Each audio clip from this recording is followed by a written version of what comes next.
Hello everyone, welcome to Tactim. Today in this video I'm gonna show you how to add friend on Discord in your Android phone. Before starting the video, please subscribe to Tactim.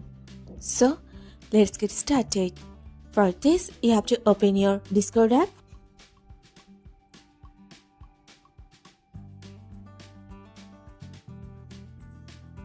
Now go to your account. Press on your friend. Now click on Add Friend.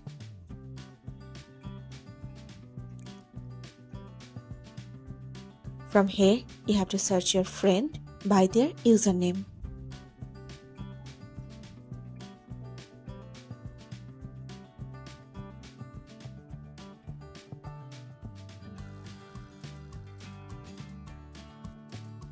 Click on Send Friend Request.